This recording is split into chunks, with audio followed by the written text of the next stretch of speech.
E aí, gente, Renaissance aqui. Essa é a aula 11 do nosso curso sobre História da Economia. E agora a gente vai sair um pouco do livro do Rothbard e ir para as obras de Turgot, depois do Cantillon e de outros autores, né? Então, o livro do Rothbard é mais um guia, né? Então, eu vou usar como base um livro editado pelo David Gordon, que foi publicado pelo Instituto von Mises, que é o Turgot Collection, né? Que aí tem coisas que ele escreveu, seus discursos, cartas e tal. Porém, não tem tudo aqui, tá? Tanto que você for ver os ouvres do Turgot, você vai ver que tem, tipo, 7 volumes de coisas que ele escreveu. Cada um com umas 400, 500 páginas. Eu baixei esses volumes e eu vou falar sobre eles. Tem até uma biografia do, acho que é Permon, que é um autor que escreveu uma biografia do Turgot, da perspectiva dele, em francês. E eu também vou trazer esse livro posteriormente. Mas primeiro esse daqui, depois os outros, né? Que eu já tenho baixado. Bom, a primeira obra que a gente vai ver é basicamente a única obra que ele escreveu inteiramente, somente em economia. E tá na página 5 do livro que eu citei, né? Ele já começa de uma forma muito interessante, né? Ele diz: se a Terra fosse dividida entre todos os habitantes de um país de tal forma que cada um deles possuísse precisamente a quantidade necessária para o seu sustento, né? Ou seja, vamos supor que a gente tem um país e cada um tem somente o que é suficiente para sua sobrevivência. É evidente que, sendo todos iguais, ninguém estaria disposto a trabalhar para os outros. Aí você pode dizer, na vida real isso nunca aconteceria. Eu concordo que não aconteceria. Mas eu creio que tem uma coisa de política sintética que faz sentido a gente trazer, porque eu acho que faz todo sentido dessa passagem, de um ponto de vista teórico, né? Então, pra quem não leu Asimov, né? A série dos robôs, falta ler o livro 3 e 4 da série de robôs, que é o Robôs Império e outro também ali. Mas eu li o The Naked Sun e outro livro também que é da saga, né? The Naked Sun trata sobre os Solarians, né? Os Solarians é basicamente era um planeta específico, né? Solária, que os seus habitantes, eles basicamente viviam como uma base de robótica, né? Então a robótica evoluiu de tal forma, né? E teve a migração, começa tudo na Terra, na história do Asimov, né? Que é uma história fictícia, obviamente, de ficção científica. Uma das primeiras, no caso, você tem as pessoas saindo da Terra com o avanço da tecnologia, da robótica, e muitas foram, nesse caso, pra Solária, né? Na Solária, as pessoas viviam de forma individual. Até tinha casamento, mas era uma coisa mais, assim, como posso dizer, contratual, né? Normalmente as pessoas viviam sozinhas. Então, cada pessoa tinha uma área de terra. Se não me engano, a população era de 20 mil, alguma coisa assim. Cada pessoa tinha uma área de terra. E essa área de terra, ela era dividida igualmente por livre e espontânea vontade de todos, né? Então meio que tinha um, entre aspas, contrato social entre todo mundo. Todo mundo teria um tanto de terra específico. Obviamente tem produção diferente para cada terra. Mas nesse livro você tem essa questão de que você tem basicamente liberdade individual no seu ápice, né? Não tem governo. É basicamente cada um vive por si na sua terra. E a produção é feita por robótica, né? Então, eles mesmos meio que são meio que senhores, entre aspas, de suas próprias terras, usando robótica como base, né? É muito interessante esse livro. Assim como toda a saga de Asimov, né? Então, nenhum deles teria recursos do Turgot ainda, né? Pra pagar o trabalho dos outros, porque cada um teria, tendo apenas a quantidade necessária para produzir subsistência, consumiria tudo que havia coletado e não teria nada que pudesse trocar. Então, por exemplo, nesse sistema teórico do Turgot, se a pessoa só produz o suficiente para sua sobrevivência, não tem por que ter transações com os outros, né? Basicamente, toda a família é uma autarquia. Então, tu tem a sua área ali, que você foi a primeira pessoa a plantar e construir uma casa ali. A casa é sua propriedade privada do ponto de vista lockeano, mas tu só consegue produzir o suficiente para sobreviver. Se tu não tem um surplus. O surplus seria se você produzisse a mais do que você pode consumir. E se você produzir a mais do que você pode consumir, e se você guardar essas commodities, né? Batata, sei lá, arroz, tu vai ter que guardar e uma hora vai estragar, né? Então o que é melhor?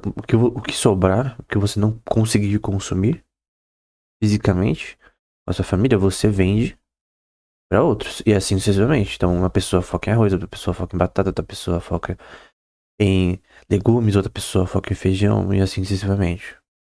Cada um com seu foco, com seu know-how, que é o conhecimento que cada um tem pra produção que é focado, né? Porque você produzir arroz, por exemplo, é diferente de batata. A preparação da terra é diferente, os recursos são diferentes, o conhecimento é diferente. Enfim. Você pode plantar várias coisas também, né? Também tem a sua área em acres, né? Também. E você tem essa questão de formação de capital, né? Essa hipótese jamais poderia ter existido, pois a terra era cultivada antes de ser dividida. Então, no momento que a humanidade foi se formando, não tem uma divisão fixa, ó, essa vai ser sua parte, essa é outra.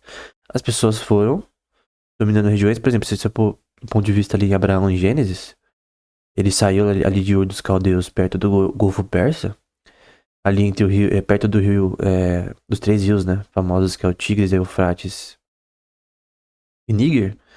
Ele foi para o ocidente, no caso para Caldeia, né, perto do mar Mediterrâneo, onde ele deu muita volta ali, foi pro Egito quando teve fome entre os caldeus ali. Mas o grande ponto é que Abraão, ele foi num lugar, construiu a sua casa, sua família, onde ninguém tinha feito nada ainda. Obviamente, naquela região tinham outros moradores, só que não aonde ele construiu as suas residências, né? Que ele começou a plantar, ele tinha muitos servos, né? Principalmente no Egito ele ficou rico, né? Então, você tem essa questão de que, inicialmente, enquanto as terras não estavam divididas como hoje em dia, porque tem que entender que a sociedade atual não nasceu uma bolha, né? Não aparece tudo do nada, né? Você tem todo um desenvolvimento social e econômico que muda, assim, demorou. Nessa época de Abraão você tinha essa relação de uma sociedade já meio que pré-desenvolvida e você já tem já pessoas que migram para outras regiões. Nesse caso, o próprio Deus falou para Abraão migrar em Gênesis 12, né? Sai da sua terra, da tua parentela, mas o grande ponto é que no momento, por exemplo, o poço que ele cavava era dele. Tinham alguns povos, por exemplo, o de Abimelech, se não me engano. Abimelech? Acho que não era Abimelech, mas que queriam tretar com Abraão por causa dos poços, sendo que os poços dele que tinha cavado. Quem cava o poço primeiro e achou a água é dele. Ninguém pode ter direito ao poço. Nesse, nesse estágio de desenvolvimento social naquela época, né? Isaac também vai ter esse problema. Então, o homem cuja terra era própria apenas para grãos e não para produzir algodão, nem cânhamo, não teria tecido para vestir. Então, tu só produz arroz, como que tu vai se vestir, de repente ter comprar remédios, sei lá, ou você comprar leite, né? Comprar pão. Se você produzir tudo sozinho, tu nunca vai conseguir ter tudo um preço decente. Por isso que a ideia mais burra que existe é que o país tem que produzir tudo sozinho. Ele não pode depender dos outros países. Em nada. Seja em petróleo, seja em, em grão, seja em carne, frutos. Só que isso, o Bastiat, ele na parábola do pai e filho, ele basicamente desmonta isso. Eu não vou explicar a parábola do pai e filho pra não demorar, porque essa aula já é grande. Mas em resumo, o pai produzia na sua fazenda diversos tipos de commodities. Tinha um acre o tamanho de acres específico da sua fazenda que ele dividia entre várias. Só que em poucas commodities que ele plantava, eram umas 6 mais ou menos. Ele importava coisas de fora para aumentar sua produção na sua fazenda. O pai morreu e ficou com o filho a fazenda. O filho falou: meu pai, ele não sabia o que ele estava fazendo. Em vez de plantar somente 6 commodities, eu vou plantar, por exemplo, mais de 10. Então eu vou, na mesma macra de terra, eu vou plantar mais. Meu pai não produzia vinho, eu vou produzir vinho. Eu vou construir uma vinha, eu vou contratar trabalhadores, eu vou criar um moinho. Ele criou várias coisas. Ele queria ser um autarquia em si mesmo, ele queria fazer muito mais do que seu pai fazia. Conclusão, faliu. Por quê? A razão do que o pai dele importava era porque Ele conseguia os mesmos recursos que ele poderia produzir sozinho, com muito menos valor. A razão que ele plantava poucas commodities é porque assim a rotação de plantação não ia acabar atrapalhando umas às outras, e o que know-how dele era naquelas. Ele investir em outras assim, ia ter um custo maior, tanto de produção quanto de know-how dele, que ele não conhecia, para ele conseguir ser eficiente nisso. Então, uma pessoa que só foca em arroz, obviamente ela vai produzir um arroz de extrema qualidade, ao invés de uma pessoa que foca nisso de uma forma terciária. Então, o filho dele queria virar uma autarquia, mas no fim ele acabou se destruindo. E Bastiat usou isso aplicando para países em que ele preveu que, e de fato é verdade, hoje em dia, um dia os países, eles iam se depender um dos outros tanto que isso favorecia até um ambiente que não teria guerras, né? Ou seria mais difícil ter guerra. Tem guerra hoje em dia, mas... Por exemplo, a Europa tem muito receio de ir em guerra contra a Rússia, porque se ela ficar sem gás natural? E se ela ficar sem os bens de importação que a Rússia exporta para a Europa? E só a Rússia tem, assim, assim, ninguém pode prover a mesma quantidade e preço que a Rússia. Então é um problema na Europa essa guerra da Ucrânia, porque eles realmente precisavam de gás natural e não tem outra pessoa para fornecer. Não tem outra alternativa. Então, esquece isso que o país tem que produzir tudo sozinho. Isso é uma grande imbecilidade. Nunca vai dar certo. O que o país tem que produzir é o que ele faz de melhor. Isso chama vantagem comparativa. Acho que é o David Ricardo que veio com isso daí, né? Então o Brasil ele é bom em produção de agricultura, carne, coisas desse tipo, porque tem muitas terras no Brasil, terras de cultivo. É isso. Então o Brasil ele é bom. No que ele é bom, ele tem que exportar. No que ele é ruim, ele tem que importar. Todo país faz isso. Ah, não, mas o Brasil tem que produzir tudo nacionalmente, cara. Esquece isso. Defender isso sempre vai ser impossível. Enfim. Outro teria um pedaço de terra próprio para o algodão, mas não produziria grãos. Um terceiro ficaria sem madeira. Então tem que ter divisão de trabalho. É basicamente o que ele está tentando dizer.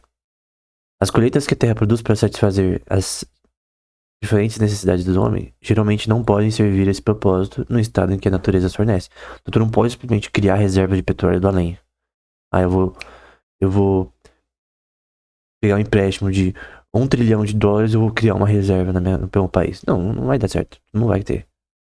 Tu pode usar esse dinheiro, dissipar pra tentar achar mais reservas, mas tu não necessariamente tu vai achar reservas que compitam com as do mundo todo, né? Depende de tem a reserva. Pode ser, né? Mas enfim. O mesmo motivo que estabeleceu a troca de várias colheitas entre os cultivadores de diferentes tipos de solo também deve ter provocado a troca das colheitas. Então, o fato de que eu sou bom em um tipo de commodity e outros são bons em outros, que eu preciso, me faz necessário que haja transações. E tem pessoas que elas, de repente, que não tá nesse estágio, né? Mas com o amadurecimento econômico, vão ter pessoas, por exemplo, que focam em trabalhos que não tem a ver com agricultura, né? Então, uma coisa mais, por exemplo, política, uma coisa mais. Alguém ser o advogado da vida, alguém ser um médico, alguém focar em trabalhos que você não exatamente produz comida, ou algo do tipo, ou marcenaria, coisa do tipo. Você não faz gathering de madeira pra vender, enfim, minérios. E, no caso, tu compra casas, tu compra coisas através do emprego de capital que você ganha através do salário. Ou através do seu negócio. Só que isso daí vai ser posteriormente ele vai falar, né? Aí você tem a mão invisível de Adam Smith. O sapateiro a fazer sapatos para o lavrador segurava para si uma parte da colheita. Cada trabalhador trabalhava para satisfazer as necessidades de todos os outros trabalhadores e assim por diante. A mão invisível de Adam Smith, que muitos falam contra, né? É basicamente que cada um tentando minimizar seus custos e maximizar seus ganhos, que é um teorema minimax do Von Neumann, da teoria dos jogos. Esse teorema é a base da teoria dos jogos, tá? Do início da teoria dos jogos, do Von Neumann. Então, basicamente, tu tem que... Assim, tu vai comprar qualquer coisa, né, no mercado, cara. Tu vai comprar um jogo no seu... na PSN, na PS Plus. Tu sempre quer pagar o menos possível, com o máximo de utilidade que você recebe daquele jogo. Então, você não vai pegar o pior jogo que tem. Vai pegar o melhor jogo ao melhor preço. Se você puder comprar de graça, melhor ainda. Pra você, tá bom. Esse é o seu objetivo, no geral, tecnicamente. Conseguir de graça. Pelo menor preço possível. O vendedor, ele quer vender pelo preço maior possível. Só que como os jogos são um mercado elástico, o preço afeta a demanda. Então, se você pôr um preço de R$ 1.000 pra um jogo que não vai, as pessoas não veem que vale isso, as pessoas não vão comprar. Então, tem uma paridade entre o preço que o vendedor quer, pode vender, e o que alguém está disposto a comprar, né? E isso é chamado de... A gente pode explicar isso usando o teorema Minimax do von Neumann, né? Que é associado à teoria dos jogos, que é aplicada na economia, no caso. Então, um exemplo aqui, novamente voltando para as imóveis, eu creio que tem muito a ver com o que estava falando ali. Eu tô citando aqui The Naked Sun, capítulo 10, na página 146 da versão que eu estou usando, né? A razão de robôs humanos em qualquer economia que aceitou o trabalho de robôs. Asimov escreveu isso, tá? Tende continuamente a aumentar, apesar de qualquer leis que são passadas para prevenir isso, né? Então, o que acontecia é que a relação, a paridade entre humanos e robôs, sempre robôs por viver mais tempo, obviamente, e por poder ser construídos continuamente, industrialmente, começava a ser mais robôs que humanos. Em Solaria, por exemplo, eu não lembro exatamente se a cada tantas mil pessoas era um robô. Teve até um crescimento populacional, mas enfim, mas Solaria ele tinha uma taxa de natalidade bem baixa e cada pessoa tinha não sei quantos mil robôs, né?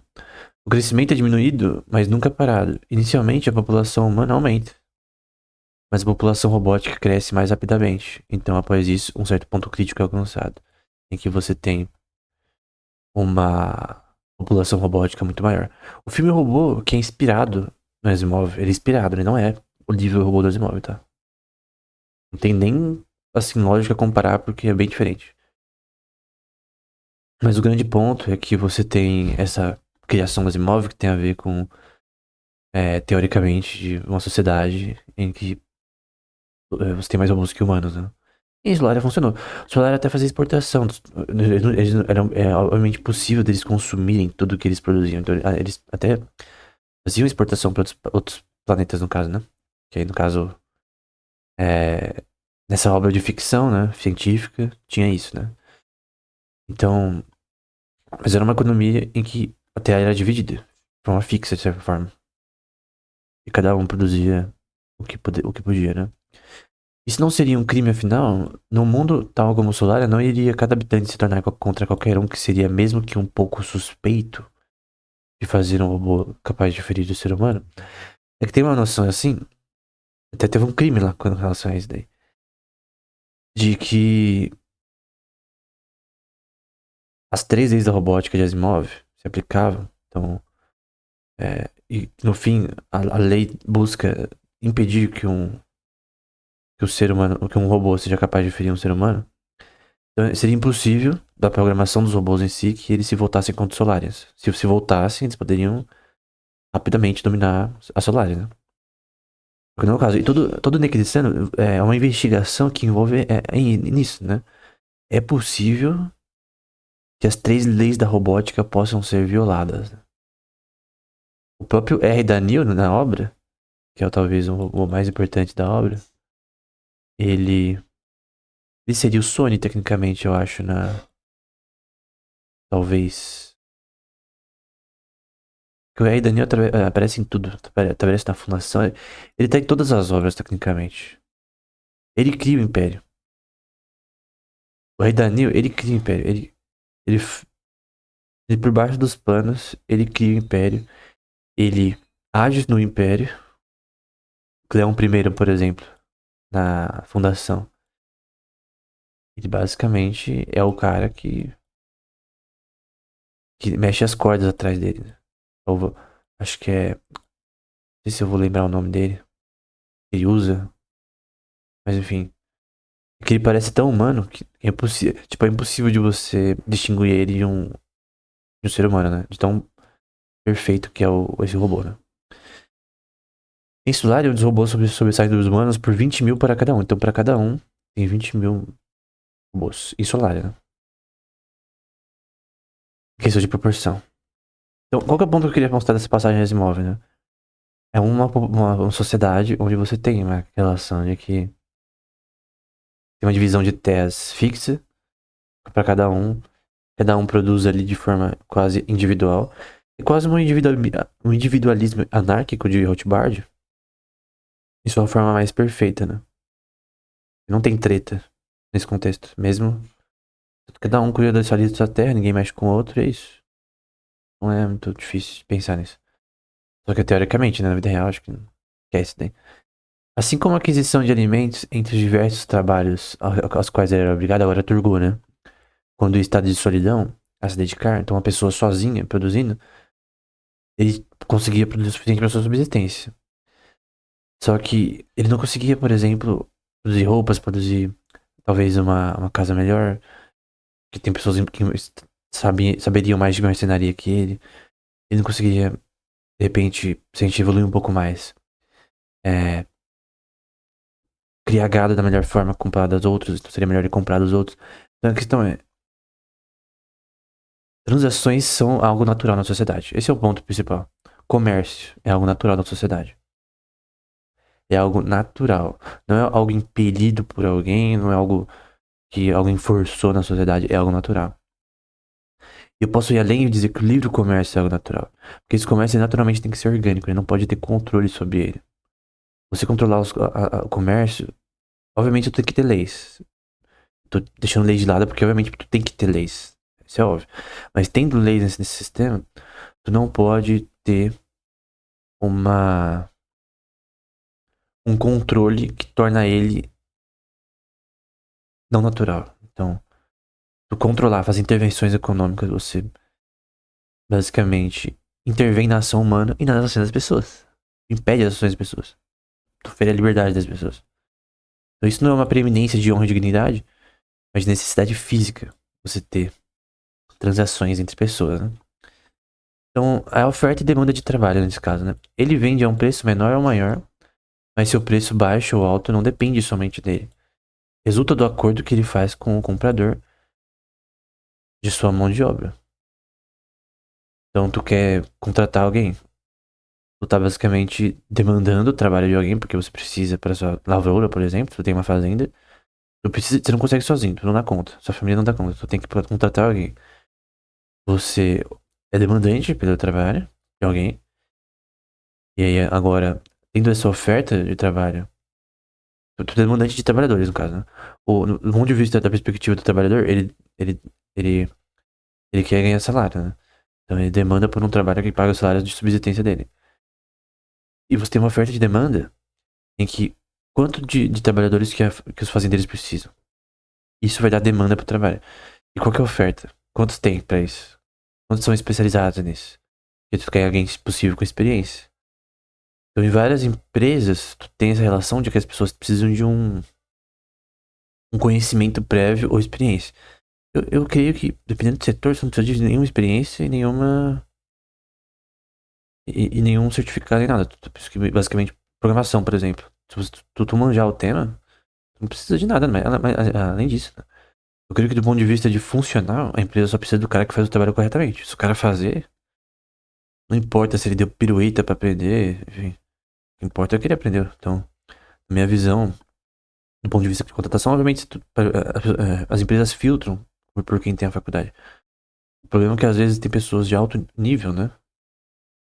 Que não estão nessa curva. E aí você. Em programação, no caso. Em outras áreas não é o caso.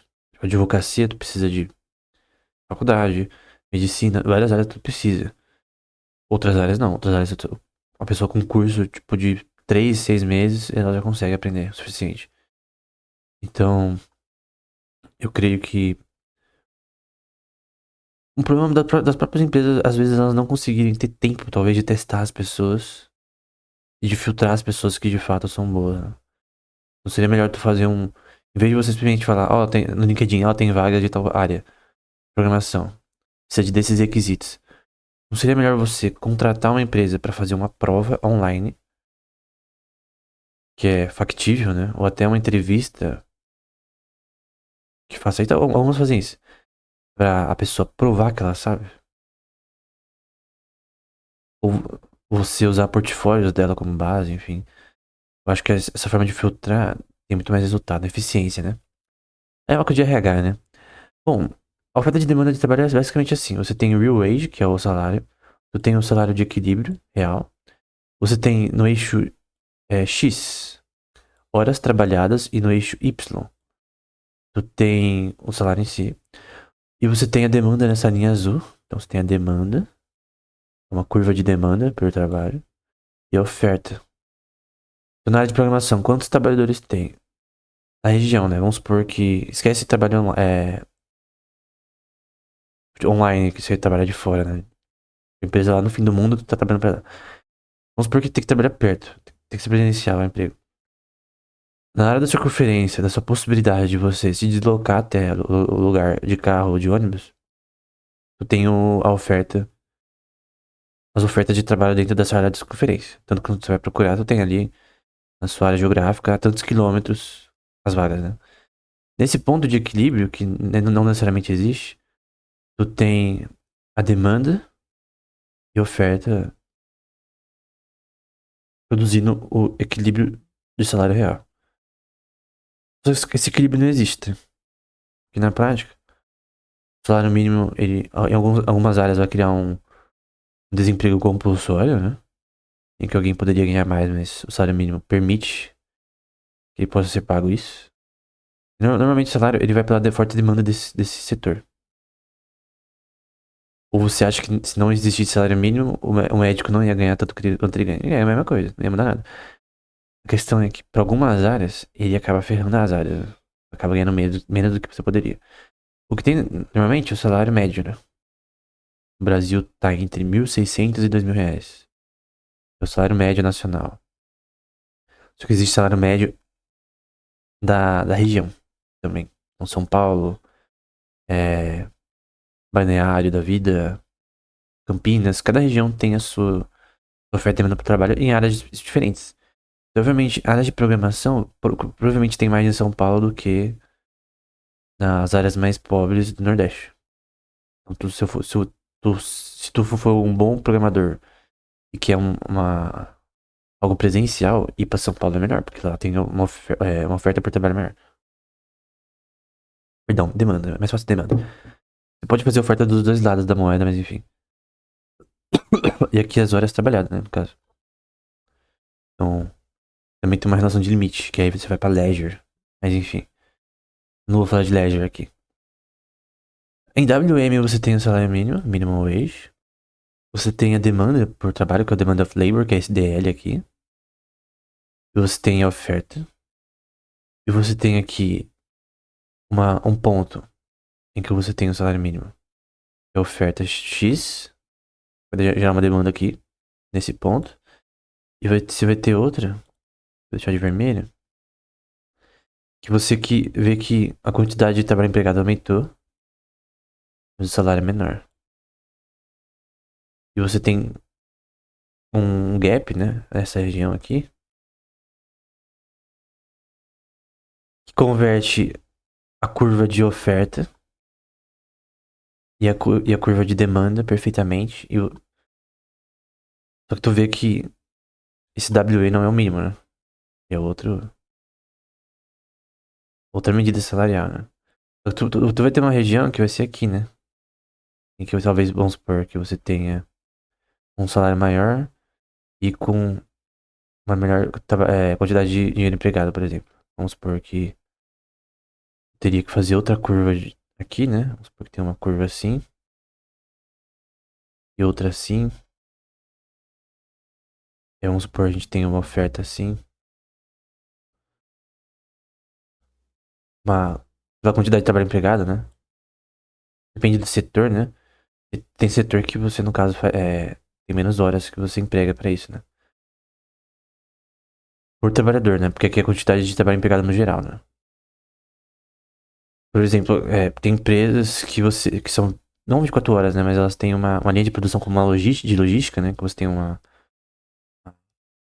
trabalho contínuo, né? E você tem até trocas de horários e tal. Diferente de uma empresa que ela vai das 9 às 5. E com menos trabalhadores. E ela ganha mais do que tem mais trabalhadores. Porque depende do setor. A empresa que tem menos talvez seja uma empresa de programação, tem uma empresa de fazer aplicativo. O dinheiro que ela faz depende aí do setor aí, enfim. Mas o grande ponto é que de diferentes curvas de oferta e demanda, eu posso ter outras curvas de demanda aqui, por exemplo. Posso ter uma curva de demanda aqui, enfim, não importa. O grande ponto de tudo isso é que essas curvas, elas vão determinar, de fato, o quanto vai ser pago. A oferta e demanda que vai determinar. Então, se a demanda para programadores é muito alta e acima da oferta, eles vão ganhar mais salário e vão ter mais disponibilidade de emprego. Então, o que define o salário no fim é a oferta e demanda naquele setor. Então, se tem uma demanda maior naquele setor, tu vai ter mais chance de achar uma vaga e ganhar um salário maior. Se tiver muita pessoa, se tiver um mercado inchado, tem muita pessoa nessa área, tu vai ter menos facilidade de achar e normalmente o preço que você vai pagar é menor. As pessoas estão dispostas a pagar mais por uma área em que tem mais escassez de pessoas, né? Esse é o ponto. E aqui é o surplus de produção, né? Então, produz mais do que você consome. Assim que o trabalho do agricultor produz mais do que suas necessidades, ele pode, com excedente, que é o surplus que a natureza lhe concede, com o mais puro presente, acima do salário do seu trabalho, comprar dos outros. Então, pelo lucro. O surplus basicamente permite que você tenha lucro, e com esse lucro você pode gerar capital, e você pode empregar para contratar pessoas. Tu pode ter um capital de giro de crédito que você tem para você, por um tempo, contratar as pessoas e produzir mais e vender mais e conseguir pagar tanto o empréstimo quanto a juros, né? Quanto essas pessoas. Ou tu pode fazer poupança, né? Tu pode poupar e através da poupança tu consegue agora ter dinheiro suficiente para pagar as pessoas por um tempo, né? Enquanto você produz ainda. Então, além da poupança, você tá produzindo, já tá produzindo. E quando você investe essa poupança e contratar mais pessoas, mas tu obviamente não poderia contratar mais pessoas sem a poupança. Ou você pega crédito de um banco a juros, ou tu tem que ter poupança. Tu tem que ter alguma forma de capital pra você contratar mais pessoas e pagar elas, né? Se você não pagar, tu vai ser processado, a pessoa vai embora, enfim. Então, tu tem que ter uma noção de mais ou menos quantos gastos futuros você vai ter, entre aspas. Obviamente, isso não pode ser calculado completamente, mas você faz uma estimativa, né? Obviamente, por relações causais de causa e efeito, se eu sei que eu tenho um salário fixo pra N pessoas, eu sei que eu vou gastar tanto no ano. Ceteris paribus, né?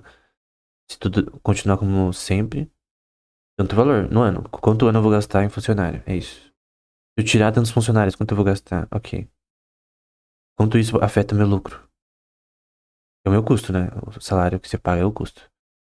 Então, o excedente você usa pra contratar pessoas. E aí você não precisa sozinho, só porque sozinho você não vai dar conta de uma fazenda inteira. Com mais acres, por exemplo. Vamos supor que você compra mais acres. Compra os acres do vizinho, de outro vizinho também. E aluga parte de uma terra pra outros. Na Rússia acontece isso muito, né? As obras do Toy Story falam um pouco sobre isso, né? Aluguel de terras, né? Aquela. É uma obra do Toy Story, eu esqueci o nome. Quanto de terra o homem precisa? Cara, essa história é muito legal. Faz até sentido trazer, eu já escrevi sobre ela num livro, Princípio Econômico volume 3 ou 2, eu acho. Quanto terra o homem precisa? É uma obra sensacional do Toy Story.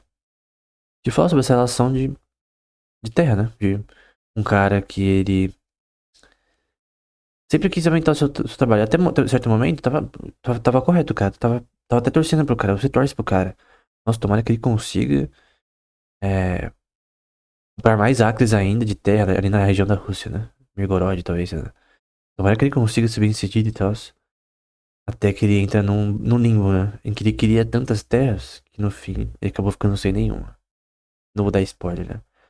Mas essa história do Toy Story, quanto de terra um homem precisa, essa é a ideia, cara. É você ter uma noção de crescimento, sim, que é justo. Mas você tem que saber uma hora que tu tem que ter contentamento também. Então é bom você crescer, mas ele teve uma oportunidade ali no final que ele queria mais do que o Sr. Gargalo se permitia. Isso fez ele morrer até. Eu não vou dar spoiler como aconteceu isso. Talvez em outra aula eu fale sobre isso. Eu fale sobre isso, né? Mas basicamente essa é a ideia do quanto de terra o homem precisa, né? Uma pequena história do Toy Story. Bom, foi pelo trabalho daqueles que foram os primeiros a cultivar os campos e os cercaram para garantir suas colheitas de terras, né? Colocando cercas e tal. O gado não fugir.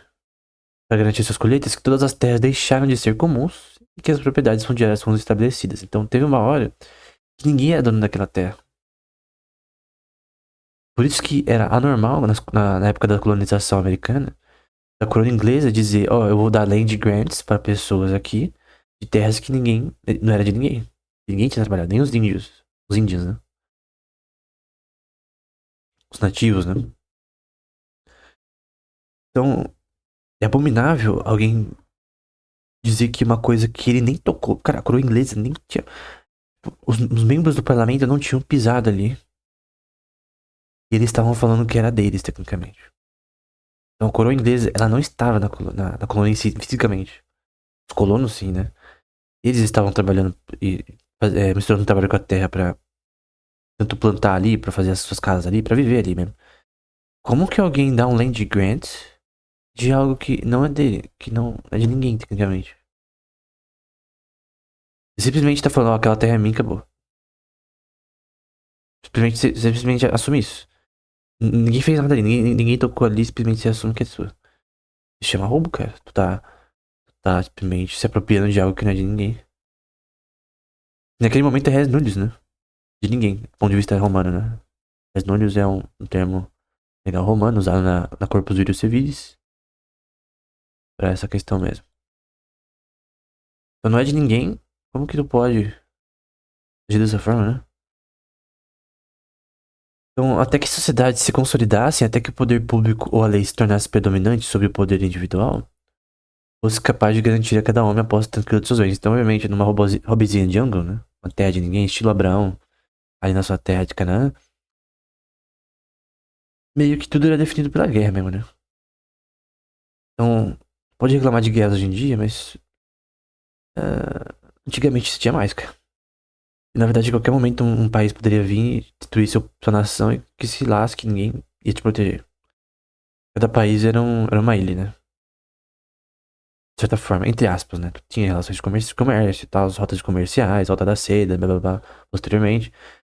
Mas, mesmo no Crescente Fértil, tu tinha, por exemplo, a Babilônia, quando se tornou um império.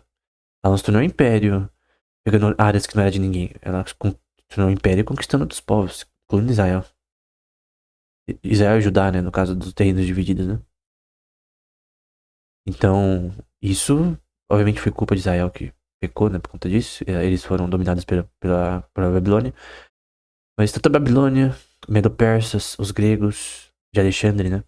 Também conquistou até parte ali da. Que seria a Pérsia, né?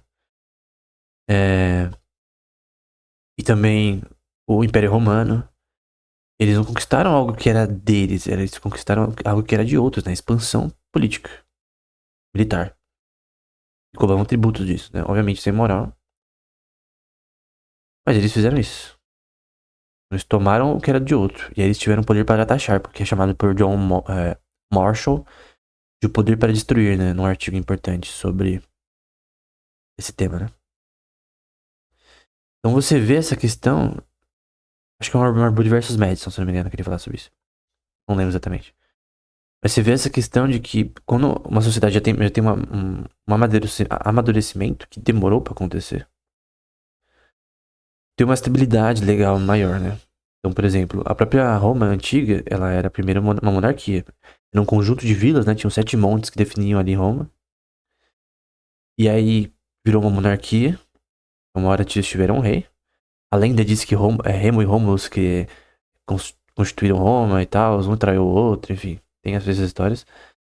Mas no fim virou uma república. Por alguns séculos você foi uma república. Você tinha eleições e tal. Era uma elite, né? Não era uma democracia em si. Do ponto de vista mais claro, né? Até porque a primeira democracia, se eu não me engano, foi a de Clístenes, né? Entre aspas, que também tinha elementos oligárquicos. Então era uma polity na prática, né? Oligarquia mais democracia. Mais oligarquia que democracia. Mas o grande ponto é que a república depois virou um império. Depois você teve o fantasma de Roma posterior à sua queda, dedicado na Igreja Católica. Mas o grande ponto é que tem uma consolidação que aí as coisas ficam de forma diferente, né? E aí, no fim, você tem um maior poder do Estado sobre a liberdade individual. E esse é um problema, né? Então, obviamente, a monarquia, ela é um erro, porque ela permite muito poder num só indivíduo, né? Pra mim, a monarquia nunca deveria existir. Nunca deveria ser uma forma de governo válida, né? Pra mim, a monarquia é abominável, né? Então, muitos dos erros que aconteceram foi por causa disso, né? Mas a gente tem amadurecimento na sociedade, né? Mas finalmente toda a terra encontrou um dono e aqueles que não poderiam ter propriedade não tinham. E aí, o que você poderia fazer? Você poderia fazer uma poupança ou crédito para comprar uma propriedade. Ou tu pode fazer aluguel de propriedade. A princípio, outros recursos além de trocar o trabalho de seus braços, as ocupações da classe estipendiária pelo excedente de produção do próprio proprietário cultivador. Então tu tem agora classes. Essa classe não necessariamente existe, cara. Porque, por exemplo, vamos supor que alguém, ele primeiro é trabalhador, ele é um funcionário. Depois ele vira um produtor. Ele é um funcionário de uma fazenda, agora ele vira um produtor. Ele mesmo, ele vira um. Ele pega em crédito de fora, compra máquinas. Agora ele é o patrão, né? É funcionário, foi patrão. Vamos supor que depois ele vende essa mesma empresa. Porque uma pessoa ela ofereceu um trabalho que, que ele ganharia ainda mais, sem muito dor de cabeça. E aí, de novo, ele vira funcionário. Que tá ganhando muito bem, né? Ele tá numa empresa, como CEO de repente da empresa. De repente é uma empresa de agricultura é, focada no setor, vamos supor alimentício, vai. Esquece, o setor alimentício, ele é CEO, então, mas ele é um funcionário, né? Ele não é o dono da empresa, né? São os investidores que são dono. Depois ele para de ser CEO e ele começa a viver somente dos investimentos, né? E agora ele é. Ele tem parte de várias empresas, ele investe em várias empresas e tem uma seção dela em ações. Ele também tem uma reserva em dinheiro, tem investimentos em diversos tipos de securities, né? De investimento. Qual classe que ele esteve em todo esse momento? Tu pode ver que a classe muda toda hora. Então, se um ano ele tá num lugar, ele é de uma classe, depois ele vira outra. Como que funciona isso daí? Não é meio contraditório você ter classes, porque basicamente o cara pode ser de todas as classes quando ele quiser. E, obviamente, naquele momento elitista de Turgot, as coisas eram diferentes. Mas num livre mercado, numa democracia normal, tu vai pra. Tu pula dentre as classes quando você quiser. Então, no fim, essas classes nem existem. Simplesmente a maioria não é empresário, porque é difícil ser empresário. É difícil você ter uma empresa que funcione. Se fosse fácil, todo mundo faria. Então, é mais fácil ser funcionário, obviamente. Então, só que esse negócio de classe não tem lógica, cara. Só pode simplesmente sair de tal. O que você pode dizer é que tem a classe de político. Aí eu concordo. Que é uma pessoa que ela vive do dinheiro do povo, né? De impostos, né? Aí eu creio que é uma diferença de classe, na minha opinião. Só que tem uma diferença óbvia, né? Porque o salário do funcionário público, ele não vem de uma produção que vem de fato de algo do mercado em si. Vem de um dinheiro que é dado por impostos, né? Eu creio que essa diferença é primordial. E o próprio Turgot faz essa diferenciação. Mas essas outras classes eu não vejo na sociedade atual. Então, que tem a liberdade econômica, né? Então você vê aí o amadurecimento da sociedade, por exemplo, nas colônias americanas, né? Tu tem Virgínia, Georgia, South Carolina, Massachusetts, Rhode Island, Connecticut, Maine. Então tu tem todas essas regiões que elas estão se desenvolvendo. São meio que autarquias em certos aspectos. Com um controle da coroa inglesa, parcial e depois mais substancial. Mas o grande ponto é que você tem um livro, por exemplo, Rothbard, Liberdade concebida em liberdade, que você tem basicamente como que uma sociedade se desenvolveria em novas terras, né? Então, você não poderia fazer esse estudo na Europa, né? Você teria que somente ver na história, mas você vê isso na prática, no mundo mais, entre aspas, meio que moderno. Como que seria conquistar novas terras, né? Como que seria dividir as terras? Como que funcionaria a criação das leis, a formação de sociedade? Tem basicamente na história das colônias americanas tudo isso, de forma clara e de forma que culminou na Revolução. Justamente, na minha opinião. Tem seus pormenores, mas justamente no geral. Então, tem basicamente o maior laboratório recente, histórico-econômico, direito também, permite você estudar como que funcionaria numa hobbyzinha de ângulo como era os Estados Unidos nessa colonização. Tinha os índios, mas enfim. Como que funcionaria? Como que seria essa formação de capital, formação de cidades, de leis e tal? Então, tem basicamente do ponto de vista sociológico um laboratório pra você estudar. Que você estuda talvez a história, né? E aí a gente vai para chamadas inequalidades de Turgot. O que criam desigualdades que são normais. A gente pode usar o princípio de Pareto como base também aqui. Primeira inequalidade. Aquele cuja família era mais numerosa, tendo mais necessidades e mais mãos à sua disposição, cedeu ainda mais os seus bens. Então, por exemplo, Abraão, ele não era só ele, esposa e filho, né? Até porque Isaac veio depois. Ele tinha vários trabalhadores com ele. Quando o próprio Israel, ou Jacó, ele vai para pro Egito, né? E José tava lá e tal já. Uma história muito interessante, né? Linda, né? De ver, se ver a história de José. Você tem essa questão de que 74 pessoas foram, se eu não me engano, 74. Um pouquinho mais de 70 pessoas foram pro Egito, pra terra de Goshen, em que eles foram criador de ovelhas ali, né? E essa família, ela se tornou em basicamente milhões de pessoas em 430 anos, né? Mais de 1 milhão de pessoas. Só que, obviamente, tu entende que 74 pessoas é mais do que 5 ou 6 pessoas? Provavelmente alguém com uma família de 6 pessoas, por exemplo, a família de Ruth, né? Antes da morte lá do seu marido, do cunhado e tal. É, só ficou a Ruth, a Noemi e a outra mina lá que eu esqueci o nome. Orfa, se não me engano. E basicamente era só eles, a família. Mas obviamente quando você tem 74 pessoas, cara, você tem os servos e tal, você tem um monte de pessoas, você tem mais produção. Tem. Obviamente você vai enriquecer mais rápido, né? Você tem mais mão de obra. Então aqui já se verifica a primeira desigualdade. Então tem pessoas que vão ter mais mão de obra à disposição. E obviamente vão produzir mais isso no longo prazo. Segunda inequalidade é chamada de know-how da minha visão. Nem todos os pedaços de terra são igualmente férteis. Então vai ter terra que vai ser mais preparada para cultivo. Hoje em dia tu pode usar nitrogênio, tu pode usar amônia, tu pode usar diversos tipos de fertilizantes para preparar a terra, mas mesmo assim isso tem um custo. E necessariamente você empregar esse custo vai dar certo. Não tem terras que são melhores para cultivo. Eu vi um documentário dizendo que terras próximas de vulcões são bem produtivas por algum motivo geológico, né? Não sei exatamente se isso segue, né? Mas enfim. Dois homens com a mesma área de terra e a mesma quantidade de trabalho podem ter colheitas muito diferentes. Esta é a segunda fonte de desigualdade.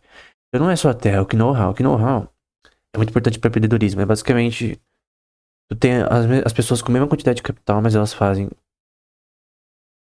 uma mais dinheiro que a outra. Uma é mais eficiente que a outra. Com o mesmo capital, sei lá, 1 milhão para duas pessoas. Uma gasta tudo, torra tudo e vai à falência na ideia que teve. E o outro vira uma multinacional. Por quê? Know-how. Know-how é o quê? Cara, é um gut feeling, é um instinto, é uma coisa que você pode aprender também. É uma relação de que você precisa conhecer a área que você está trabalhando. Então você manja muito de café. Então é muito mais fácil você criar uma empresa dentro desse nicho do que você investir em criação de gado. Tu nunca viu uma vaca, vamos supor. Vamos supor que você nunca foi numa fazenda, tu nunca. Eu já fui, né? Principalmente quando pequeno, eu fui em passeios da escola que teve isso daí, né? Mas vamos supor que você nunca viu um gado, cara. Tu viu só nos filmes. Vamos supor que a pessoa, ela nunca. É difícil isso, né? Mas mesmo de passando de carro você vê, né? Mas, enfim, em regiões. Mas vamos supor que você nunca viu. Como que você vai querer entrar nessa área, cara? Tu não vai conseguir, cara. Vai ter que ter uma curva de aprendizado que vai demorar muito pra você dar certo. Então, uma pessoa que nasceu nessa área vai ter muito mais facilidade. Aí já faz um curso de agricultura, aí já desenrola já. Ou de administração, mas você precisa de know-how, cara. Tu precisa de conhecimento na área. A terceira inequalidade é herança, né? Que é justa, na minha opinião. À medida que uma geração sucede a outra, as heranças são por vezes ainda mais subdivididas, né? Por vezes são reunidas novamente pela extinção de alguns ramos. Essa é a terceira desigualdade. Isso é normal, cara. Vamos supor que você criou uma empresa do zero, comprou várias propriedades e tal. É justo, depois você deixa pros seus filhos. Até biblicamente tem passagem de provérbios, livro de provérbios que falam sobre essa questão, né? Então, até o Salomão em Eclesiastes vai dizer que aquele que, é, tipo, fez a vida, ganhou o mundo, mas no fim não teve um próprio enterro ou não teve pessoas ao seu redor, no fim é pior que um aborto na visão de Salomão, né? Então alguém que ele focou apenas no, tipo Scrooge, você já viu o conto de Natal? The Christmas Carol? O Scrooge, ele não ligava pra ninguém, só pra si mesmo. Depois do amigo dele, da empresa dele partir, era só ele. Então ele tinha uma aversão à pessoa, né? Porque isso é um erro, né? É uma coisa que não é normal e boa. É, então, alguém criar uma família, desenvolver uma família é algo bom, cara. É algo justo, é algo correto. E uma pessoa que vive apenas por ganho, né? Ela no fim vai viver sozinha, né? Vai morrer sozinha, no caso. E Salomão disse que isso é abominável, né? Então, tu deixar coisas pros filhos é algo bem assim, relevante. Não necessariamente pros filhos, pras pessoas que você é, honra, né? De repente a pessoa deixa pra outra pessoa. Tem cara aí que deixa pra um. Tem uma pessoa mais distante, enfim. É uma questão da própria pessoa, né? Então essa é a terceira desigualdade. E aí você tem a quarta inequalidade, que é a eficiência de capital, que tem a ver com o know-how. Contraste entre inteligência e atividade, e acima de tudo, a parcimônia de alguns e a indolência e inação e a dissipação de outros. Então tem pessoas que elas vão, cara. Tipo, a empresa fica pro filho ou pra filha. Ela vai à falência. Os caras não tinham a mesma gana do pai ou da mãe que tinha a empresa pra tocar. O restaurante ficou com o filho, com a filha. Não necessariamente eles vão ter a mesma perspicácia, a mesma forma de lidar com pessoas, a mesma forma de administrar, que é uma coisa também bem social, né? Uma coisa que você tem que ter tato, né? Chamada de soft skills, mas basicamente você tem que ter um bom senso, né? É uma coisa que tu aprende, obviamente. Tu pode aprender, na minha opinião. Então, é, tu tem que ter conhecimento no fim. De outros, era o quarto princípio da desigualdade, o mais poderoso de todos. Então, se uma pessoa é ineficiente com o capital que dá emprego, ela não sabe como dividir capital no restaurante, ela não sabe como lidar com o fluxo de caixa, não sabe quando ela tem que pegar em crédito ou não. E uma coisa que Provérbios, por exemplo, diz é que na multidão dos conselhos da sabedoria. É uma proposição geral, que normalmente você tem que se. Você precisa de consultoria, cara. Por exemplo, tu não manja muito de restaurante. Faz um curso, vários cursos, e começa a ter consultoria. Tu paga uma consultoria por uns 3 anos, vai. Alguém que sempre vai. Alguém que manja mesmo, né? E que sempre vai te. E mais junta. Uma opinião só de uma pessoa não dá. Tem que ter de várias pessoas boas. Então é bom você pegar o seu capital e adquirir conhecimento. Até hoje em dia, você tem tanto conhecimento, livro, tem vídeo no YouTube que você pode ver pessoas falando sobre o tema. Tem palestra. E vai te dar um conhecimento que você demoraria anos pra aprender ou nunca aprenderia. Tem pessoa que manja do tema pra caramba. Por exemplo, um cozinheiro que ele está na faculdade aprendendo, ele vai se beneficiar muito de aprender com cozinheiros que já estão no mercado há muito tempo. Então tu tem que ter. Tem que adquirir conhecimento, cara. Não tem como. Qualquer área, de qualquer setor, seja sendo funcionário ou empresário, tu tem que ter conhecimento. Então tu vai para de investimentos. Tu não sabe o que é um Ripple. Não sabe o que é um Reverse Ripple. E você tá na área de investimentos. Tudo bem, cara. Você vai ter que aprender. Não tem problema você não saber. É que nem aquele cara lá do Em Busca da Felicidade. O cara falou: eu posso até não saber a resposta, mas eu vou fazer de tudo pra procurar ela. Então é assim, na minha opinião. Tu pode chegar na faculdade, na área de investimentos, sem saber nada na prática, porque é muito amplo, né? Mas tu tem que aprender, tá? Cara, tu tem que virar. Por exemplo, o Fed ele é muito, ele tem implicações geopolíticas bem grandes. Tu tem que saber como o Fed funciona. Tu tem que saber como commodities funcionam, como o mercado de trade funciona. Tu tem que saber tudo, cara. Tu vai aprendendo com o tempo. Eu tenho muito que aprender também em finanças, mas tu vai aprendendo. Tem termos que você não sabe. Por exemplo, em options, por exemplo, que é um tema muito importante. É, tu sabe o que é um butterfly? Tu sabe o que é uma long call? Tu sabe o que é um short selling? Tem que saber na área de investimentos. Tu vai trabalhar com options também. Então, é uma questão de conhecimento. A falta de conhecimento vai te fazer ter menos eficiência de capital. Então, no fim, conhecimento é o que cria prosperidade. Segundo o próprio Hope, né? O Hope diz a mesma coisa no Short History of Man. Bom, aqueles que receberam essas terras sob as condições prescritas tornaram-se proprietários de homens livres, sob o nome de arrendatários ou vassalos. Então, eles poderiam arrendar a terra, cobrar aluguel, ou eles poderiam ser senhores de terra, né? Só que isso daqui é no feudalismo, né? Posteriormente, de forma oligárquica, no mercantilismo.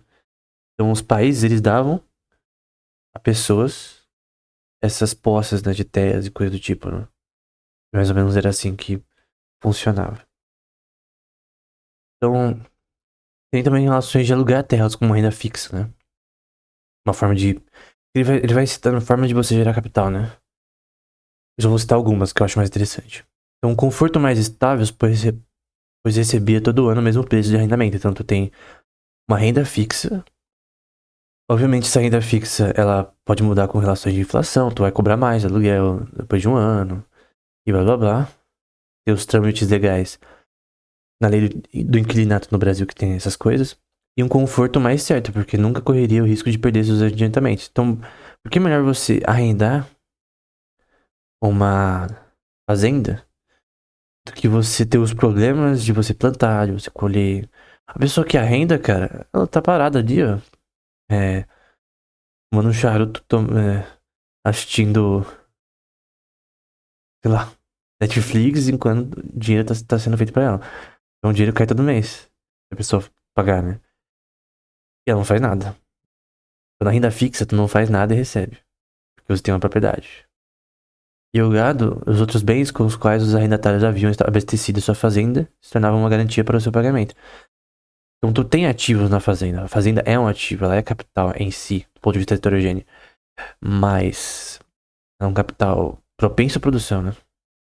Às vezes pode ser idle capital, né? A gente vai para a teoria do A.W.H. Hut, que é bem complexa, eu não vou me tratar aqui.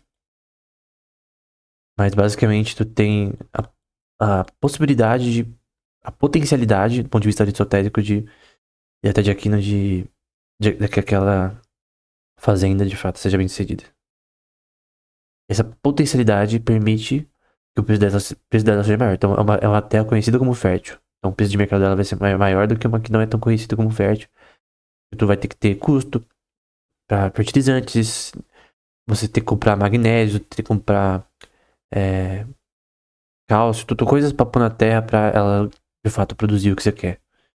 Então tem um custo, né? E tem que ter formas de distribuir esse material orgânico na terra. Não é assim, não é simplesmente você chega na terra e começa a plantar lá.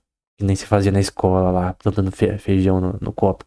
Não, Não é assim, cara. Tu tem que ter toda uma preparação da terra. Você tem como forma de calcular. Eu já mostrei em outro curso no canal, né? Forma de calcular a terra, enfim, mais ou menos os nutrientes. Então, alugar terras como na renda fixa, você tem a quantidade de terra no eixo X. E você tem no eixo Y o aluguel dessa terra, a taxa de aluguel. E quanto mais você tem a quantidade de terra aumentando, mais a taxa de aluguel aumenta aqui. É óbvio, né? Se tu tem mais terra de produção. O metro quadrado de uma região, sempre quanto mais metros quadrados, mais vai ser o dinheiro que vai ser cobrado, seja de aluguel, seja de compra. Embora é a oferta e demanda por naquela região que vai e também o valor dos ativos naquela região que vai gerar o custo da casa, né? Então, por que uma casa mais cara em Alphaville e a mesma casa não seria tão cara numa região menos nobre, né? Porque a concentração de capital na região é maior. Isso emprega, isso muda o preço, né? Então, nem a oferta e demanda em si, mas o ambiente também muda o preço. Então, isso aqui é um pouco até meio que é bom pra explicar, mas não é tão bom pra explicar ao mesmo tempo. Então aqui no R1, por exemplo, tu tem uma quantidade de terra Q1, aqui Q3, enfim. É óbvio, né? Mas dependendo da região, vai ter mudanças nessas curvas aqui, né? E, cara, eu vi um curso que eu fiz de finanças, né? Que é do Robert Schiller. Ele falou algo que eu achei muito interessante, cara. O mercado talvez mais relevante no mundo é o real estate, o mercado imobiliário. Aí você pode falar, não, mas tem outras áreas, serviços, produtos que produzem muito mais o PIB. Tudo bem. Mas, cara, o valor de fato da mercado residencial é absurdo, cara. É até corporativo, porque tu tem. Por exemplo, toda empresa precisa de um lugar. E ela pode arrendar esse lugar ou comprar. Ela pode mudar de lugar depois, obviamente. Quantos negócios você acha que aluga um salão num prédio? Então tem um prédio comercial e aluga ali. Milhares de empresas, concorda? Imagina quanto de dinheiro isso deve gerar de renda. Eu acho que também tem. Normalmente, eu crio assim na minha visão. Na minha visão do ponto de vista corporativo, né? Normalmente é mais fácil você ter uma holding, né? Tem uma holding ou você tem vários desses prédios comerciais. Aí consegue controlar eles melhor, né? Mas, basicamente, tu vê aqui, ó, olha, em trilhões, o quanto que a área residencial gera e a área aqui, ouro, área da agricultura, relações comerciais globais, equities, no mesmo mercado de investimentos, não. Até porque o mercado de investimentos tem meio que um tablô, uma relação com o residencial, né? Porque os próprios créditos de hipotecas, eles geram investimentos. Eles geram uma promessa de pagamento que gera investimentos ao redor do mundo. Até a crise de 2008 foi causada por isso. Mas basicamente, o mercado de real estate, cara, tem uma grande parte do PIB global, cara. Em questão de capital, é a área onde tem mais. Existe capital em si. Que tem uma qualidade e não tem mudado tanto. É, obviamente, tem depreciação, né? Mas a terra em si, sendo sua, pode fazer o que quiser nela, né? Enfim, real estate owna todo mundo, né? É um termo pra quem joga jogos, né? Quem joga Tibia conhece. Outra forma de alguém ganhar dinheiro, né? Essa maneira consiste em viver do que se chama rendimento do próprio dinheiro. Ou do juros tirado do dinheiro emprestado. A gente viu que, historicamente, várias pessoas falaram contra os juros. Infelizmente, usando a Bíblia, né? Pra isso. Quando, na verdade, Deuteronômio 23, 19 e 20 diz o contrário. Eu já disse anteriormente que isso é um erro de interpretação. Um erro de interpretação. Enfim. O valor do milho e do... Agora vai para commodities, né? O valor do milho e do vinho não é mais debatido entre dois indivíduos isolados em relação aos seus respectivos desejos e recursos, mas é fixado entre todos os vendedores de vinho. Então, tu tem uma relação na sociedade que agora tem um mercado de commodities e você tem a oferta e demanda daquele mercado. E isso vai definir o preço. Não só a relação de oferta e demanda, tá? Mas o que vai definir o preço vai ser a utilidade subjetiva e a utilidade marginal desses produtos. Então, de repente é um bem de alta necessidade, mas a utilidade marginal dele, por ter muito, por exemplo, o ar. Se o ar da Terra fosse rarefeito e tu tivesse que comprar ar constantemente, o preço seria muito alto. Como ele é. O que é caro você, de fato, ter o ar num tubo, do ponto de vista médico, pra outras razões, mas o ar no geral é de graça. Simples. Numa sociedade que não fosse, ia ter uma relação. Pra quem já viu o livro The Martian Chronicles, talvez tenha uma noção disso daí. Como funcionaria num lugar onde o ar é rarefeito e tu tem que comprar.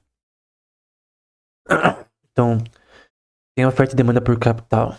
Então, por exemplo, você tem a quantidade de dólares pelo preço dele em pesos. E essa relação é determinada pela oferta e demanda por pesos e dólares. Então, porque o dólar tem uma paridade de demanda e uso dele maior do que outras moedas, o dólar tem um valor de mercado maior do que outras moedas. E assim é o euro também. Então, o euro ele tem uma força de ser uma moeda da Europa, né? Então, por isso que ela tem um peso até de ser maior que o dólar. Então, tem essa questão até subjetiva em relação a moedas que define o Forex, né? O Forex é basicamente o mercado global de investimentos em moedas, né? Então, tu quer investir no peso contra a tua moeda. No pound britânico contra o dólar. No dólar contra o euro. No euro contra o dólar. Que é o euro-dólar, né? Então, no euro em relação ao ien japonês. Então, tu acha que o ien japonês vai cair em relação ao euro. Talvez o euro vai subir e o ien vai cair. E você tem que, obviamente, entender essas flutuações. Às vezes as flutuações são previsíveis em relação de causa e efeito. Como o próprio Soros fez nos anos 90, fazendo bilhões de dólares, porque a Inglaterra demorou para entrar no euro, na União Europeia, essa colisão fazendo o euro, e a sua moeda perdeu seu valor. E o Soros apostou nisso, que o dinheiro ia cair, fez um short selling, que de fato aconteceu, só com um short selling de bilhões de dólares, e acabou que isso ferrou a economia inglesa por conta disso. Mas ele basicamente previu algo que era óbvio, né?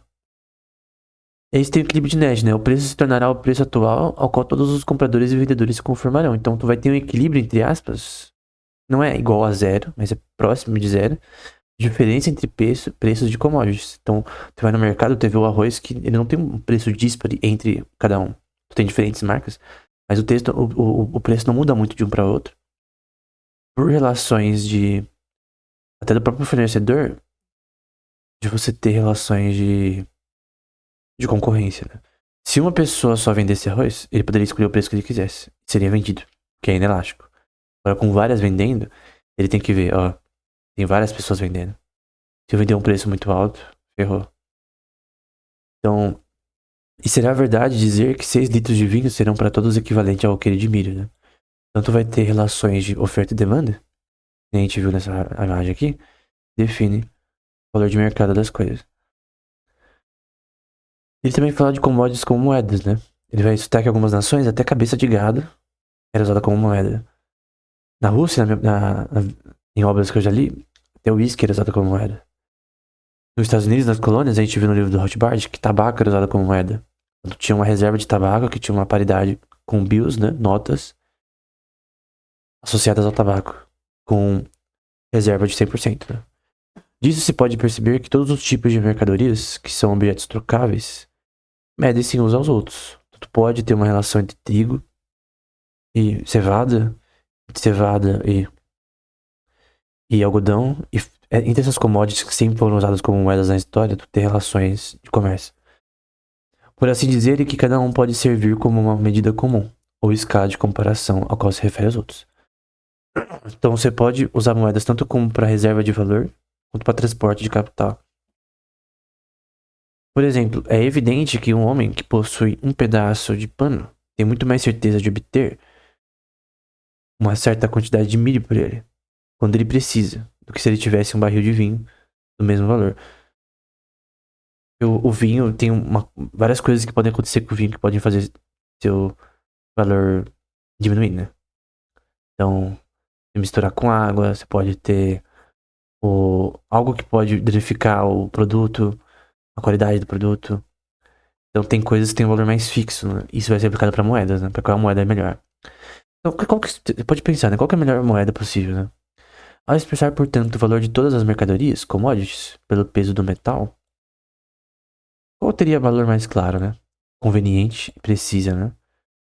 Durabilidade também, né? Porque, por exemplo, você usar algodão, milho, tabaco como forma de transação, não é uma coisa que dura para sempre. A qualidade também varia.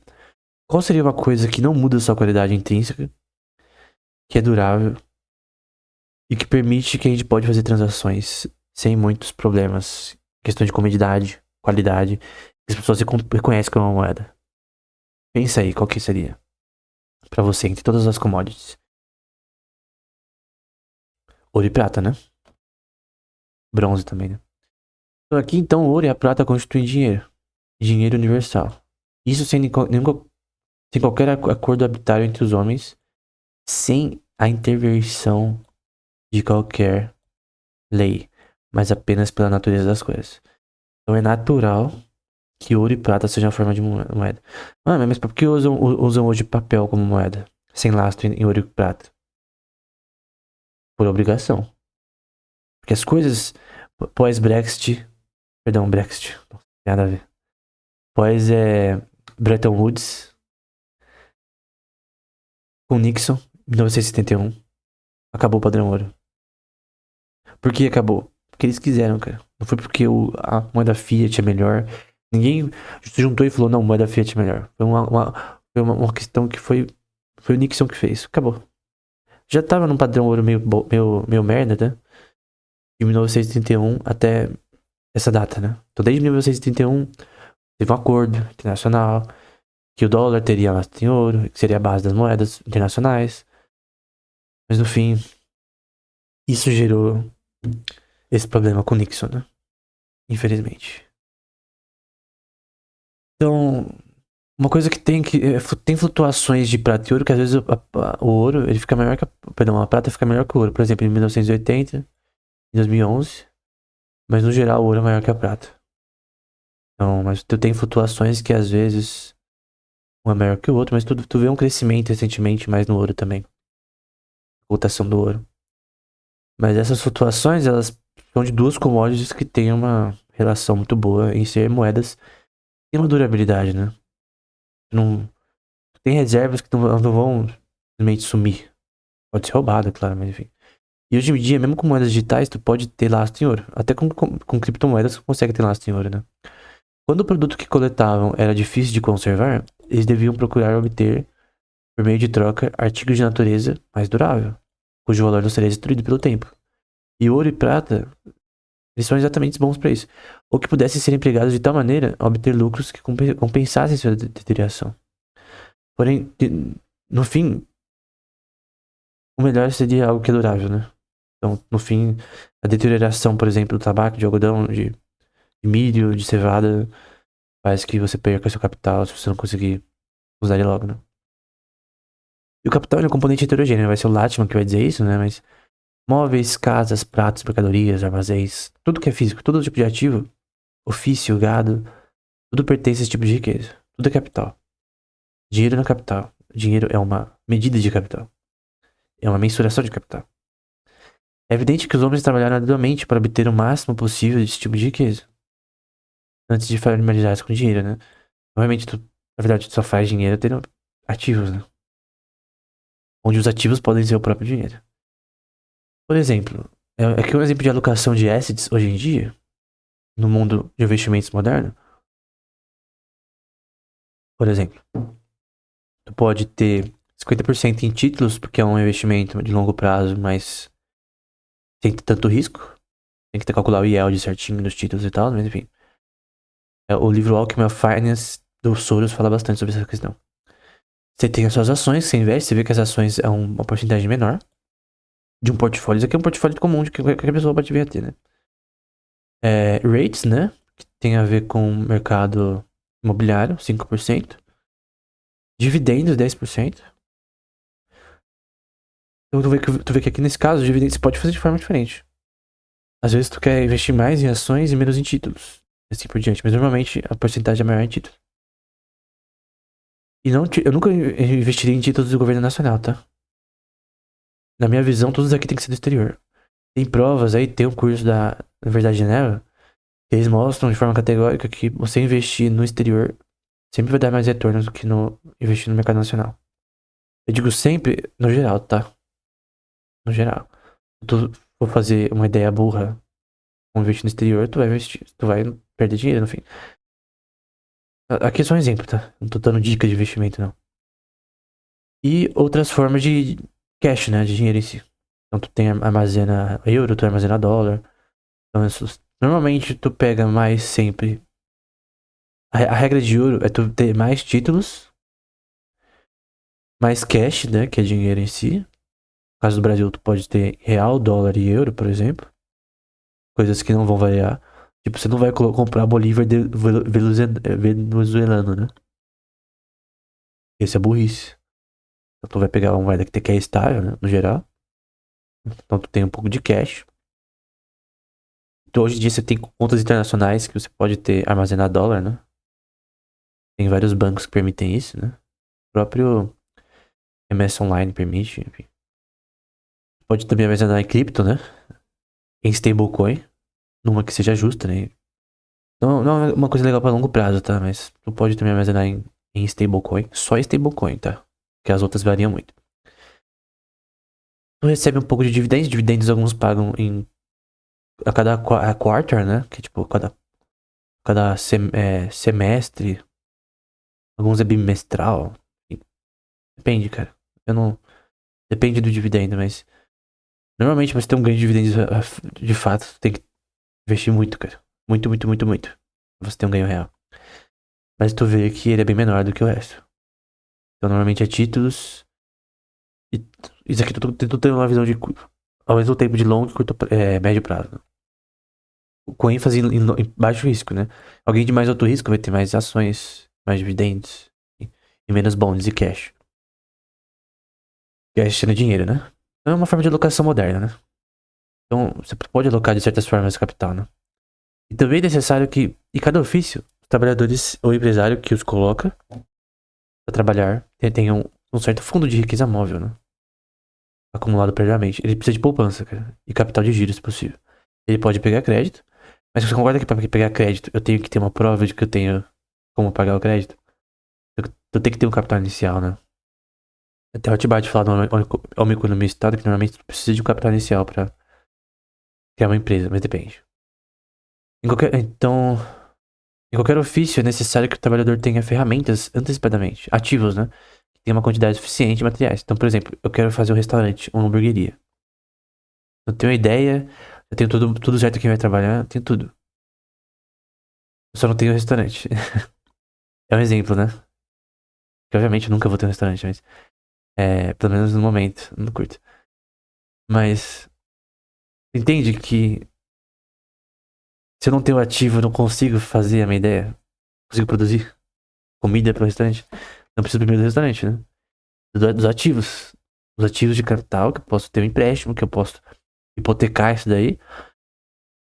Eu acho uma péssima ideia, porque no empréstimo, tu às vezes não sabe se vai dar certo o negócio. E como o restaurante tem um baixo lucro e muita porcentagem de falha, mesmo você tendo um bom know-how, tipo, mano, o próprio Jacan já faliu um restaurante. E ele tinha um know-how monstruoso. E ele faliu.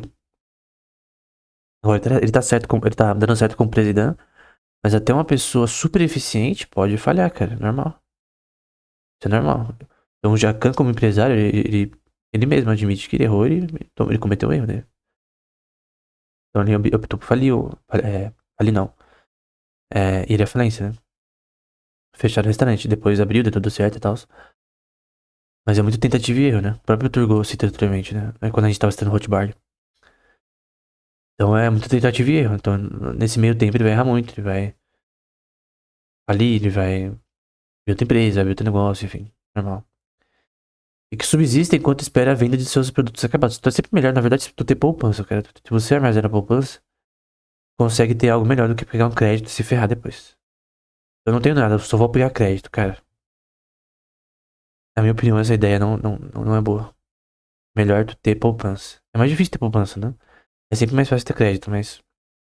Na minha opinião, às vezes o bagulho não dá certo e tu vai se ferrar. Assim, o preço de uma propriedade sempre será simplesmente tantas vezes a sua receita. 20 vezes se o preço for 20 vezes ovelhas. Perdão. Se o preço for 120 ovelhas. 30 vezes se for 180 ovelhas.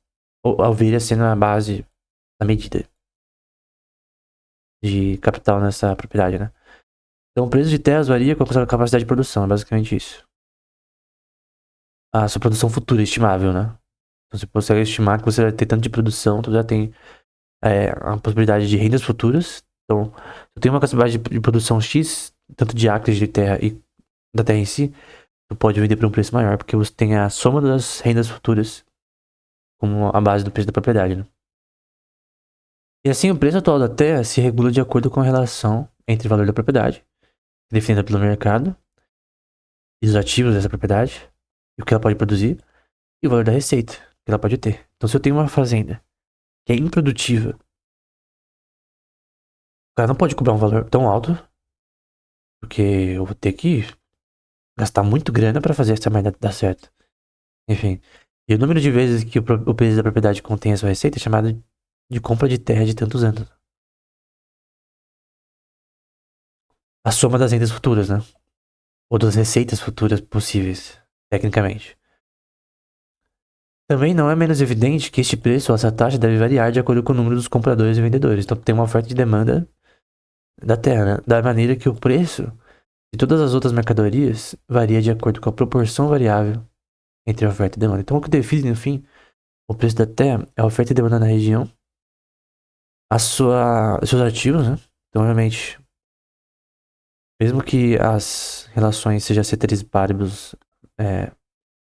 iguais de variações de oferta e demanda, a verdade é que no fim tem uma terra com mais acres e mais ativos nela, o preço dela vai ser maior. Vai ter um preço que você não vai aceitar como vendedor. Não tem como. Fazendo mais de fazenda, né? Mas normalmente até casa normal tem uma relação, na verdade, que o preço sempre aumenta. Até acima da inflação, talvez. Então, por que real estate é tão interessante, né? No mercado imobiliário? Você comprar um apartamento, uma casa, porque ele sempre aumenta de valor.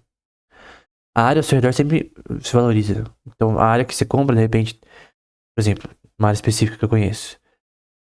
Pra quem comprou casa nessa região que eu conheço nos anos 2000. Hoje em dia tem shopping aqui, perto dessa região. Tem mercados grandes que estão até se expandindo. Tem pet shop, tem cabeleireiro, tem tudo que você pensar. Agora, vamos supor que na terra do coragem com covarde, que não tem nada, em lugar nenhum. Tem que ir de carro desde o fim do mundo até um lugar pra você ir pra cidade. Obviamente o preço vai ser menor. Eu não tô falando de chácara aqui, tá? Onde o preço vai ser menor numa terra de ninguém. Chácara é outra questão, esquece. Mas no fim, o ponto é que áreas valorizam, né? Tem um mangá que chama Reborn Rich. O cara basicamente ele renasce numa família rica, já com conhecimento já de investimentos, de empresarial e tal. É um mangá coreano. Tem até uma série, sei lá o nome. É uma série coreana, né? Que tem esse nome também. Porque a série deve ser um nicho, eu prefiro mangá. E basicamente ele sabia que ia ter tipo um bagulho do governo coreano pra investir numa região do ponto de vista imobiliário. Então ele comprou um rancho, pediu pro pai dele enquanto pequeno. Compra esse rancho pra mim como presente de aniversário. O cara era rico, deu pra ele. O rancho valorizou depois de uns 10 anos. E o cara vendeu com um lucro absurdo. Mas por que valorizou tanto? Porque aquela área teve um desenvolvimento ao redor. Não foi o rancho que melhorou. Foi a área ao redor do rancho. E a área ser valorizada. Por exemplo, uma área que era de terra, uma área que era poucas casas, poucos negócios ali, poucas poucas coisas ali, enfim, em questão de concentração de capital. A concentração de capital na região vai aumentar o, o valor das casas ali. Aqui você tem um exemplo de crescimento de preços de 2009 até 2014 de Manhattan, né? Região de Manhattan. Deixa eu ver aqui, de dados de propriedades que eram dado um marketing como áreas de desenvolvimento. Então tu poderia construir coisas e tu vê a variação de preço, né? Aqui aumentando. Abaixando na crise de 2008, né? Na verdade pós-crise de 2008. E aí subindo posteriormente, outro normal, né? Porque a crise de 2008 foi uma crise também imobiliária. A priori. E você tem a oferta e demanda, velho. Tu tem a quantidade de terra oferecida, a oferta aqui. E a demanda, né? Tu tem um ponto de equilíbrio entre os dois, né? Que vai gerar um certo preço. Se você tem menos terras, tu concorda que o preço vai ser, nesse caso, menor? Maior, né, no caso. O preço vai ser menor porque... Maior porque tem menos oferta, né? E a demanda continua. A demanda tá ali, só que tem menos. Aí você tem um preço maior. Quando você tem muita terra pra vender, então se tu é um cara na imobiliária, né? Só que agora, do nada, aparecem muitas oportunidades. Deus te dando essa oportunidade. E você tem muita terra pra vender, cara. E você quer vender isso o mais rápido possível. Tu quer ter liquidez nessas vendas. Então, vamos supor que tá aqui. E o preço vai ser menor. Quando você tem menos, tu pode fazer um preço maior. Quando você tem mais, tu pode fazer um preço. Tu vai fazer um preço menor. Só que na questão não da escolha da própria imobiliária, né? É da oferta e demanda naquela região. Capital, né? Quem seja da renda de sua terra, seja do salário do seu trabalho ou de indústria, recebe anualmente mais do valor do que precisa gastar. Pode reservar esse excedente e acumulá-lo. Então, é o surplus, né? É o lucro. Esses valores acumulados são chamados de capital. É óbvio que capital é um componente heterogêneo da economia. E esse excedente de lucro, ele é parte do que é capital. O capital normalmente são os ativos, de fato. Mas tu vai transformar também esse capital em investimentos que podem, por exemplo, eu posso dizer que por mais que dinheiro não seja capital, eu tenho, de certa forma, esse dinheiro armazenado, uma possibilidade de gerar capital. Eu posso gerar investimentos, eu posso comprar empresas, eu posso comprar ativos, né? Então, com dinheiro dá pra se comprar ativos. Então tu pode adquirir mais capital através dele. A Berkshire Hathaway, por exemplo, uma das maiores empresas aí, é o do Warren Buffett aí. Ela é uma empresa, Berkshire Hathaway. Ela focou muito em adquirir outras empresas. Muito, cara. Tem uma lista aí. Tem um paper lá deles, original da empresa. Eles compraram um monte de gente, cara. Da área de seguros, né? Eles compraram muita gente ao longo da sua vida, né? Além de investir muita gente também. Tem lá um portfólio de ativos deles. E de investimentos e securities e tal. Mas se tu adquirir outras empresas, é uma forma muito ampla de você aumentar o seu... não que know-how, mas... no seu termo, exato. Mas tu aumenta a sua área de capacidade de produção e de geração de capital. Então, uma técnica das empresas é adquirir outras. A própria Meta, né? Adquiriu o Instagram, em certo momento, o WhatsApp. A Google adquiriu a DeepMind, que é uma empresa de inteligência artificial. Essa estratégia no longo prazo foi boa. Porque ela consegue competir com a OpenAI, na minha opinião. Então, tudo isso é importante. Como uma propriedade fundiária com uma determinada receita é apenas equivalente a uma soma de valor igual a essa receita, então tem a soma futura dessa propriedade, do que ela pode fazer de receita, e esse vai ser o valor que você vai dar na propriedade, né? Do ponto de vista de fazenda, tá? Porque, por exemplo, numa casa que você compra, você não vai produzir nada, você só vai usar aquela casa, a utilidade é morar. Mas por um certo número de vezes, segue-se que qualquer soma de valor é equivalente a uma propriedade fundiária que produz uma receita igual a uma fração definida dessa soma, né? Então tu tem as relações entre propriedades, a produção de cada uma propriedade A propriedade B. Uma produz X, outra produz Y. A gente sabe que nesse contexto X vai ser menor que Y, nesse exemplo que eu tô dando. Então a propriedade A, ela é inferior a B. Vamos supor que elas têm os mesmos lacres de terra. Mas uma produz menos que a outra. Então a que vai ter mais valor vai ser a A. Só que a soma delas vai ser, por exemplo, a soma de renda, a renda que eu vou poder cobrar mensalmente tem a ver com a soma das rendas futuras dessa casa.